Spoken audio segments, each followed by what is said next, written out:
Very video Vincent dan Browns, ahli UTI Kantor Staf Presiden, Ali Mukhtar Ngabalin, secara tegas menyatakan bahwa isu mengenai ijazah Presiden ke-7, Joko Widodo, adalah sebuah proyek yang sengaja digulirkan oleh pihak-pihak tertentu dengan dana yang sangat besar. Isu ini dianggap tidak pernah selesai karena ada kepentingan yang ingin mengalihkan perhatian masyarakat dari kasus-kasus korupsi dan masalah besar lainnya di Indonesia. Ngabalin menuding tokoh-tokoh seperti Roy Suryo dan beberapa peneliti dari Universitas Gadjah Mada, UGM, sebagai pelaku yang terus-menerus menyebarkan keraguan tanpa dasar ilmiah yang jelas.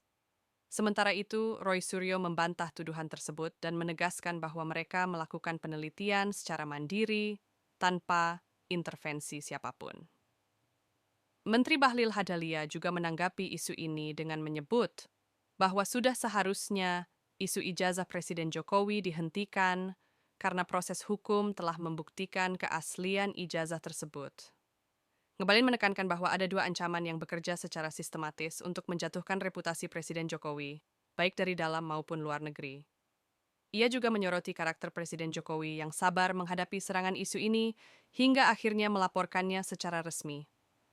Video ini menampilkan konflik pandangan antara mereka yang meyakini ada konspirasi di balik isu ijazah, dan mereka yang membantahnya, memberikan gambaran kompleks tentang situasi politik dan sosial terkait topik ini. Sorotan utama Ali Mukhtar Ngabalin menilai isu ijazah Jokowi sebagai proyek dengan dana besar dan dikendalikan oleh pihak tertentu. Isu ijazah sudah diuji dan dibuktikan asli oleh pihak berprans break berwow Farchar Traus Bertri termasuk Polri dan Universitas Gadjah Mada. Roy Suryo membantah tuduhan bahwa penelitian mereka terkait ijazah didanai atau dimobilisasi pihak tertentu. Mereka mengklaim independen secara finansial dan profesional. Proses hukum atas isu ijazah Jokowi sudah selesai. Namun, kontroversi tetap berlanjut dengan laporan dari Presiden Jokowi terhadap beberapa individu. Menteri Bahlil meminta masyarakat untuk mengalihkan perhatian ke isu yang lebih produktif demi kemajuan bangsa dan negara. Ngabalin mengungkap ada dua ancaman besar, baik dari dalam maupun luar negeri, yang berupaya menjatuhkan kredibilitas Presiden Jokowi dan keluarganya. Terdapat konflik pandangan antara pihak yang menuduh ada konspirasi serta pihak yang membela keaslian ijazah dan mengkritik cara penyampaian tuduhan. Wawasan utama proyek isu ijazah sebagai alat politik berbiaya tinggi.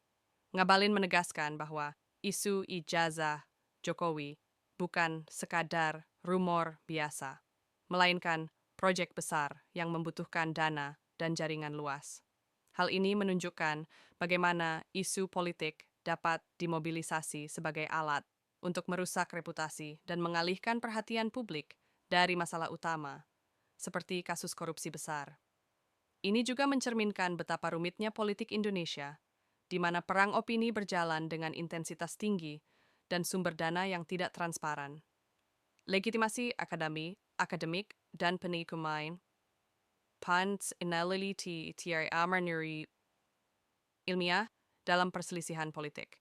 Meskipun beberapa akademisi dari UGM melakukan penelitian terkait ijazah, Ngabalin mempertanyakan metode mereka dan menyebut cara kerja mereka tidak ilmiah karena banyak menggunakan jatan data dan catasi maki. Hal ini menyoroti konflik antara metode penelitian berbasis data dan fakta dengan pendekatan politik yang mungkin terkesan emosional dan menyerang secara personal. Fenomena ini memperlihatkan tantangan dalam menjeram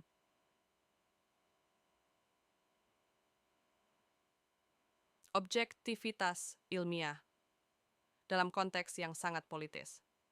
Pentingnya proses hukum sebagai penyelesaian konflik. Polri dan Bareskrim telah menyatakan ijazah Presiden Jokowi asli, menunjukkan bahwa proses hukum bisa menyelesaikan kontroversi fakta. Namun, kegigihan beberapa pihak dalam mempertahankan isu menunjukkan bahwa proses hukum tidak selalu mampu menghentikan isu politik yang sudah mengakar. Ini memperlihatkan dinamika hukum dan politik yang tidak selalu berjalan seiringan dalam negara demokratis seperti Indonesia. Ancaman internal dan eksternal terhadap kepemimpinan nasional. Ngabalin menyampaikan bahwa selain ancaman dari dalam negeri, ada juga tekanan dari luar negeri untuk menjatuhkan kewibawaan Presiden Jokowi. Hal ini mengungkap betapa geopolitik dan konflik kepentingan internasional dapat mempengaruhi masalah domestik, terutama bagi sosok pemimpin negara yang strategis. Ini menambah dimensi penting dalam memahami tekanan yang dihadapi pemimpin nasional modern. Karakter Presiden Jokowi sebagai simbol ketahanan dan kesabaran. Dalam menghadapi isu yang berlarut-larut, Presiden Jokowi mempertahankan sikap sabar dan tertahan dalam menanggapi serangan, sampai akhirnya melaporkan isu tersebut secara resmi. Karakter seperti ini memperlihatkan sisi humanis pemimpin yang mampu menjaga martabat dan kewibawaan dirinya, sekaligus berusaha menjaga stabilitas politik dan sosial negara. Dampak negatif isu yang berlarut-larut bagi kredibilitas dan persatuan nasional. Kon.